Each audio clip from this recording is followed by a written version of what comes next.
Hola, soy Fernando López, profesor del Departamento de Lenguajes y Sistemas Informáticos de la Escuela Técnica Superior de Ingeniería Informática de la UNED, y en este vídeo sobre programación en Haskell vamos a explicar el funcionamiento de un programa que va a calcular los coeficientes binomiales basándose en el triángulo de Pascal. Bueno, ¿qué son los coeficientes binomiales? Bueno, pues los coeficientes binomiales se denotan como n sobre k de esta forma y representan el número de conjuntos diferentes, sin importar en orden, formados por k elementos tomados de n distintos.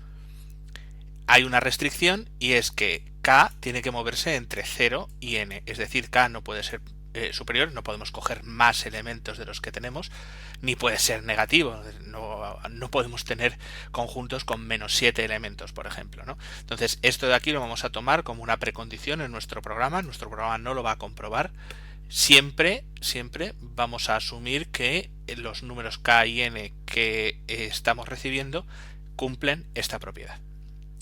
¿De acuerdo? Los coeficientes binomiales tienen una definición algebraica y es que n sobre k es n factorial partido por k factorial multiplicado por n menos k factorial.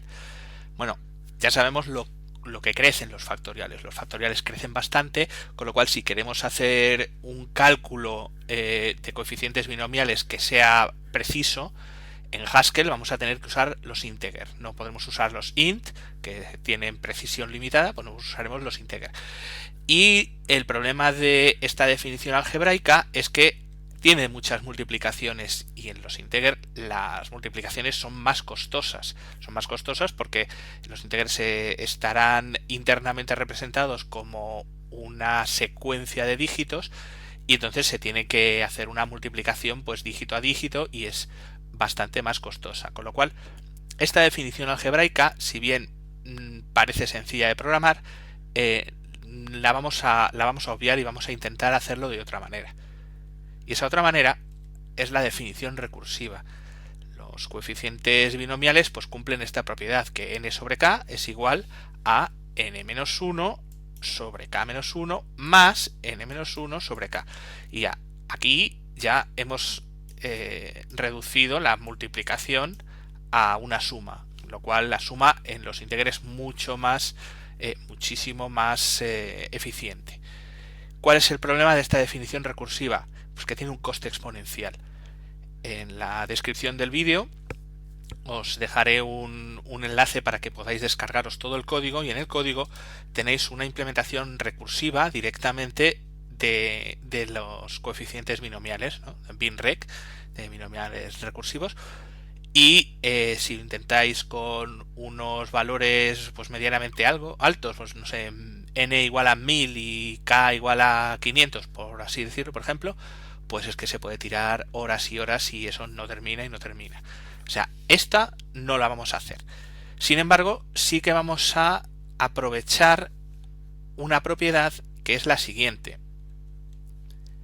En el triángulo de Pascal, los elementos del triángulo de Pascal, por ejemplo, este de aquí, el 35, es 7 sobre 3. Es decir, todos y cada uno de los números del triángulo de Pascal son coeficientes binomiales. ¿Por qué este es 7 sobre 3? Bueno, pues porque, fijaos, si empezamos a contar en 0, está en la fila 0, 1, 2, 3, 4, 5, 6 y 7, y obviamente, nuevamente empezando por 0, porque fijaos que k puede ir desde 0 hasta n, o sea que el 0 lo tenemos que tener en cuenta. Si empezamos por 0, es el elemento 0, 1, 2, 3, es decir, el fila 7, elemento 3. ¿De acuerdo? Y además es que es muy fácil verlo porque el 35 es 15 más 20, este 10 de aquí, por ejemplo, sería 4 más 6, etcétera, ¿no? Entonces, en el triángulo de Pascal tenemos los coeficientes binomiales. Así que, ¿qué es lo que vamos a hacer? Pues vamos a calcular el triángulo de Pascal y vamos a hacer los coeficientes binomiales a partir de él. ¿Y cómo lo vamos a hacer? Bueno, pues si nos fijamos, el 35 es igual al 15 más 20. Entonces tendremos que calcular el 15 y tendremos que calcular el 20, pero el 15 es a su vez 5 más 10 y el 20 es 10 más 10, con lo cual tendremos que calcular estos 3. Para calcular estos 3 tendremos que calcular estos 4 de aquí, que nos llevarán a calcular estos 4, estos 3, estos 2 y este de aquí. ¿De acuerdo? Eso es lo mínimo, eso es el mínimo que tendríamos que recorrer del triángulo de Pascal para poder conseguir nuestro ansiado 7/3, que es este 35. Sin embargo, en este vídeo vamos a hacer una versión un poco más simplificada que nos va a calcular también esta parte de aquí en verde. Se puede hacer sin esa parte en verde, pero es un poquito más complicado el código, así que en este primer vídeo pues vamos a hacerlo así, y pues más adelante, si estuvierais interesados, pues podría hacer un vídeo en el que optimizamos esto y nos ahorramos pues este triangulito de aquí. ¿De acuerdo? Pero bueno, vamos a hacer nuestro cálculo, vamos a calcular toda esta zona de aquí. ¿De acuerdo? Es decir, todo esto de aquí no lo calculamos, y obviamente todo lo que hay debajo tampoco lo calculamos. Esto que a priori parece muy complicado de tener que andar diciendo, bueno, esto no me lo calcules o todo lo demás, si lo pensamos desde el punto de vista de un programa imperativo, desde el punto de vista de la programación funcional es totalmente transparente a nosotros. Y eso es lo que quiero recalcar en este vídeo, ¿de acuerdo? Luego eso lo veremos al final, cómo se computa, pero ahora lo primero que vamos a hacer es ver cuál sería el esquema del programa. Nuestro objetivo, pues calcular n sobre k. Ya lo he dicho antes, pero lo vuelvo a decir, que 0 es menor o igual que k y es menor o igual que n. Y esa va a ser una precondición que nosotros vamos a asumir. Si nuestro programa recibe unos n y un k que no cumplen esa precondición, pues fallará, pero no tendremos nosotros la culpa. ¿Qué tareas vamos a realizar? Pues en primer lugar vamos a crear el triángulo de Pascal, pero el triángulo de Pascal entero, completo, infinito. ¿De acuerdo? Obtendremos la fila enésima, y de esa fila enésima obtendremos el elemento késimo, y ya tendremos n sobre k. Así que vamos a empezar. Esta es la función que nos crea el triángulo de Pascal, ¿vale? Vamos a empezar por ver qué hace nextRow. nextRow, si os fijáis, recibe una lista de integer y devuelve una lista de integer. Y nextRow lo que hace es recibe una fila del triángulo de Pascal y devuelve la siguiente fila del triángulo de Pascal. ¿Vale? Vamos a ver la ejecución de nextRow 1, 4, 6, 4, 1, que sería la fila 4, cómo nos debería devolver la fila 5, que sería 1, 5, 10, 10, 5, 1. Vale, nextRow de 1, 4, 6, 4, 1 produce una llamada a inextRow 0, 1, 4, 6, 4, 1. La iteración que vamos a ir recorriendo todos los elementos de la fila, ¿de acuerdo? Este primer elemento, este primer parámetro P es el previo. Ahora veremos a ver para qué sirve. Vale, bueno, pues tenemos esto de aquí. Obviamente, como esta lista no es vacía, no nos encaja con este patrón y nos encaja con este de aquí. Como nos encaja con este patrón de aquí, bueno, pues esto, inextRow de 1, 4, 6, 4, 1, dice que P es 0, X es 1, P es 0, X es 1 y XS sería 4, 6, 4, 1. ¿De acuerdo? Vale. Entonces, ¿qué es lo que hace esto? Bueno, pues coge y suma el previo más X. 0 más X es 1 y lo coloca como primer elemento del resto. Como ahora mismo no teníamos nada, pues primer elemento del resto, 1. Y ahora hace una llamada a inextRow de X, XS. Y hace una llamada a inextRow de 1, que sería X, y el resto de la lista, XS. Esto nos vuelve a encajar con este patrón de aquí. P es igual a 1, X es igual a 4 y XS es 6, 4, 1. Y entonces, ¿qué hace? Pues sumar el 1 más el 4, nos lo pasa como siguiente elemento, que sería el 5, y hace una llamada a inextRow de 4, 6, 4, 1. P vale 4, X vale 6, esto hace que al sumarse tengamos aquí el 10 y una nueva llamada con 6 y 4, 1.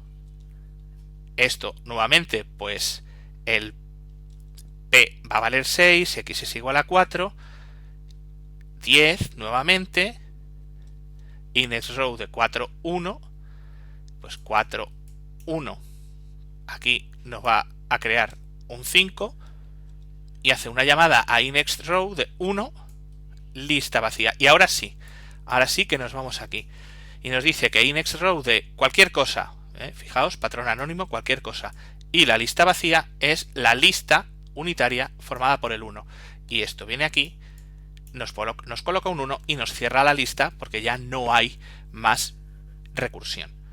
Con lo cual, efectivamente, hemos visto que la función nextRow, desencadenando una cadena de llamadas recursivas a inNextRow, nos calcula la siguiente fila del triángulo de Pascal siempre que le hayamos puesto una fila correcta. Vale. Ahora vamos a ver la función principal, ¿no? Pascal Triangle. Es una lista de listas de enteros. Es decir, como si fuese una matriz bidimensional, aunque bueno, cada lista pues va a ser un poco más larga, ¿no? Por eso es un triángulo, ¿de acuerdo? Vale. ¿Qué es lo que hace esto? Fijaos que llama a esta función, se llama iterate. Esta función, que es una función predefinida en Haskell, es una función de orden superior que recibe una función de un tipo cualquiera en otro tipo cualquiera, o sea, en ese mismo tipo, perdón, un elemento de ese tipo y produce una lista de elementos de ese tipo. Iterate recibe una función f, recibe un parámetro x y ¿qué hace? Coge y pone x como primer elemento de la lista y la lista sigue con iterate de f, pero con f de x. Entonces, vamos a hacer iterate next row de 1, de la lista formada por 1, que sería la primera fila del triángulo de Pascal. Entonces, esto es 1, o sea, next row es f, x es 1, pues nos pone el 1 como primer elemento de iterate next row de 1. Pero next row nos calcula la siguiente fila. Entonces la siguiente fila de la 1 es la 1, 1. Como es la 1, 1, bueno, pues esto es igual a el 1 que teníamos, ahora el 1, 1 que hemos añadido, iterate next row de 1, 1, que será 1, 2, 1, que es la siguiente fila, y esto será igual pues al 1, 1, 1, 1, 2, 1. ¿Y a qué será igual esto? Pues efectivamente a 1, 3, 3, 1, que saldrá aquí fuera, y al salir aquí fuera, pues 1, 1, 1, 1, 2, 1, 1, 3, 3, 1, etc.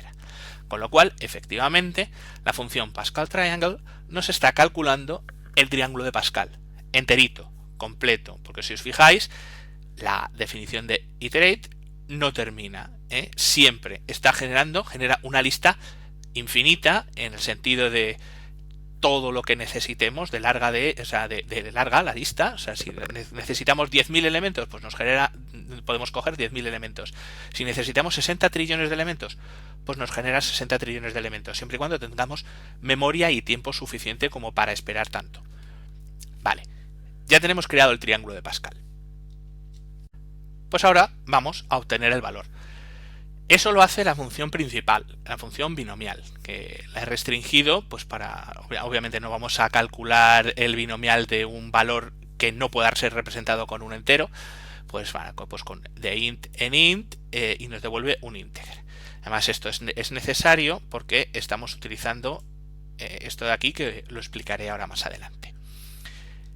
Esta primera guarda, bueno, pues esta primera guarda es una optimización que se aprovecha de que el coeficiente binomial de n sobre k es igual al coeficiente binomial de n sobre n menos k.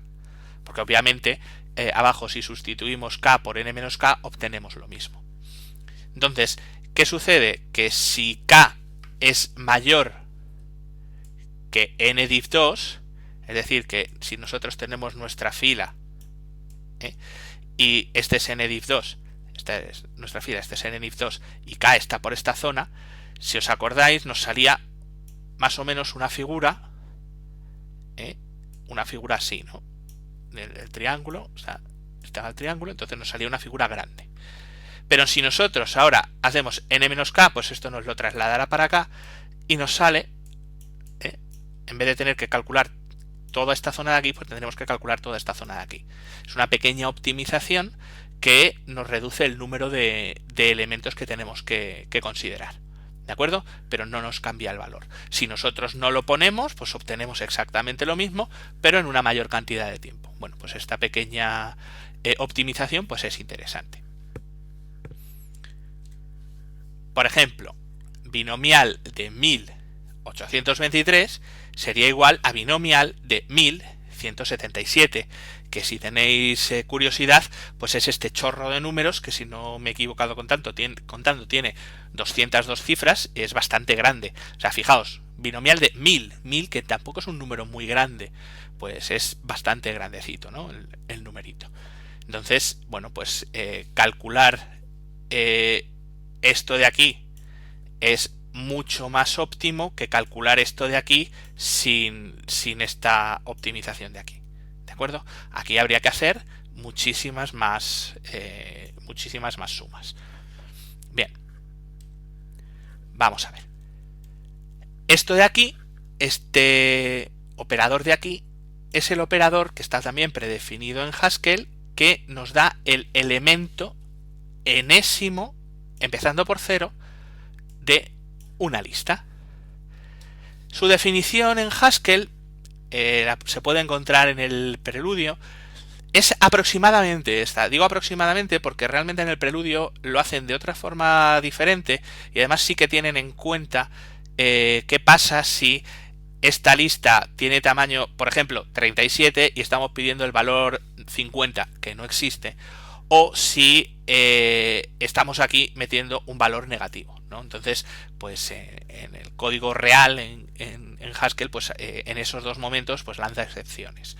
Nos lanza errores y nos dice, oye, no, que te has pasado, que no hay 50 elementos aquí y que no, o que, por ejemplo, no sé, no puedo encontrarte el índice -7 de una lista, no tiene sentido. Pues más o menos la definición, como ya os digo, es esta de aquí, ¿vale? Vamos a ver un ejemplo con esta lista, que sería la fila 7 del triángulo de Pascal, y queremos obtener el elemento 3. Recordemos que siempre estamos aquí empezando a contar por 0. Bueno, pues según esta definición, como esto encajaría con este segundo patrón, sería igual a esto, vuelve a encajar con el segundo patrón, sería igual a esto, vuelve a encajar con el segundo patrón, sería igual a esto, ahora encaja con el primer patrón y nos devuelve el 35. Pero fijaos, esto de aquí no lo he tenido que recorrer. Y si yo esto de aquí lo estoy generando, yo no lo tengo que generar. ¿Por qué? Porque Haskell funciona así, con la evaluación perezosa. Vale. Entonces, si nos fijamos, esto de aquí, ¿qué nos está diciendo? Pues nos está diciendo que es el triángulo de Pascal, la fila enésima del triángulo de Pascal, y es el elemento késimo de la fila enésima del triángulo de Pascal, que es precisamente n sobre k. Así que con esta sencilla función estamos obteniendo el binomial de n sobre k, apoyándonos en el cálculo del triángulo de Pascal que habíamos hecho anteriormente. ¿Cómo se evalúa? Bueno, pues es lo que hemos hecho al principio. Hemos calculado el triángulo de Pascal entero, obteníamos su fila enésima y obteníamos el elemento késimo. Esto se hace gracias a la evaluación perezosa. Vamos a pensar, por ejemplo, en este ejemplo de aquí, binomial 5, 2, que sería la llamada Pascal Triangle, elemento 5, elemento 2. O sea, el segundo elemento de la fila quinta del triángulo de Pascal. La evaluación impaciente lo hace de dentro a fuera, es decir, evaluaría primero esto, una vez que tenga esto totalmente evaluado, evaluaría esto, y una vez que tenga esto totalmente evaluado, evaluaría esto. Pero eso es imposible, porque esto de aquí es una lista infinita, o sea, no se va a detener jamás la evaluación, ¿de acuerdo? Nuevamente lo digo, infinita en el sentido de todo lo grande que queramos, todo lo grande que necesitemos. Luego, la evaluación impaciente esto no lo puede hacer. Recordemos que Haskell realiza lo que se llama una evaluación no estricta, es decir, de fuera hacia adentro. Haskell lo que dice es: necesito el segundo elemento de una lista que está generada por esto de aquí. Y esto de aquí es que ese segundo elemento de la lista es el quinto elemento, esa lista yo necesito el segundo elemento de una lista que es el quinto elemento de una lista que se genera con esta función. Es decir, la función que va a controlarlo todo es esta de aquí. Es la que está más fuera. Oye, necesito el segundo elemento. Necesito el segundo elemento ¿de qué? De esto de aquí. Vale, pues yo te voy a producir esto de aquí y voy a hacer lo justo para obtener el segundo elemento. No voy a hacer más. Vamos a ver, no lo voy a hacer en detalle con todas las llamadas porque nos podríamos tirar aquí bastante rato, pero voy a hacer un poco pues el detalle de cómo sería. Nosotros queremos calcular el binomial 5, 2, que es este elemento, ¿no? Recordemos, fila 0, 1, 2, 3, 4, 5, elemento 0, 1, 2. Vale, perfecto. Bueno, pues realmente aquí lo que estamos haciendo es que vamos a empezar a generar esta fila, es decir, vamos a generar el 1, generar el 5 y cuando generemos el 10 pararemos. Pero para generar hasta aquí, hasta este trocito, vamos a necesitar generar este trocito de aquí. Y ahora os explicaré los colores. Pero para generar este trocito de aquí necesitamos generar este trocito de aquí, para lo cual necesitamos generar esto, para lo cual necesitamos generar esto y para lo cual necesitamos generar esto. Es decir, para calcular este 6, por ejemplo, no necesitamos calcular este 1. La evaluación perezosa no nos va a decir, oye, aquí hay un 1 o aquí hay un 4. Y ni mucho menos nos va a decir aquí hay un 5 porque obviamente hemos visto que se para antes. Pero antes también, al generar esta fila de aquí, como desde aquí, que esta es la que dice segundo elemento, cuando ya tiene esto para calcular esto necesita hasta este elemento, hasta el segundo, ¿no? Hasta el 0, 1 y el 2, ¿no? Pues necesita hasta este elemento. Entonces no va a calcular el resto. De igual forma, esto tampoco se calcula. O sea, toda esta zona de aquí no se calcula. Y esto es obviamente lo que había comentado antes, que lo que está en verde es realmente lo estrictamente necesario y lo que está aquí en azul, bueno, pues es un, entre comillas, daño colateral de haber hecho un código sencillo. Se puede optimizar y dependiendo de la distancia que haya entre n y k, pues la optimización puede ser bastante importante. Pero bueno, de momento pues nos quedamos con esta versión sencilla en la que bueno, pues calculamos algunos numeritos de más, pero tampoco es una cosa muy problemática. Bueno, pues este es el pequeño vídeo sobre programación en Haskell, que con un ejemplo, el cálculo de los coeficientes binomiales usando el triángulo de Pascal, pues nos ha servido pues para ver pues a lo mejor la función iterate, que a lo mejor no la recordábamos, ver cómo se obtienen los elementos enésimos de una lista o sobre todo pues para ver que la evaluación perezosa nos facilita muchísimo la tarea. Nosotros hemos pensado en mucho más abstracto. Bueno, pues venga, todo el triángulo de Pascal, ¡hala!, ya lo tengo. Y ahora después la fila quinta, venga, y luego el segundo elemento. En ningún momento le hemos dicho al programa, no me calcules más cosas de las necesarias. Nos lo hemos dicho porque Haskell ya lo hace por nosotros. ¿De acuerdo? Bueno, esa es una de las ventajas que tenemos con este tipo de lenguajes. Y bueno, espero que el vídeo os haya gustado y nos vemos en uno próximo. Hasta luego.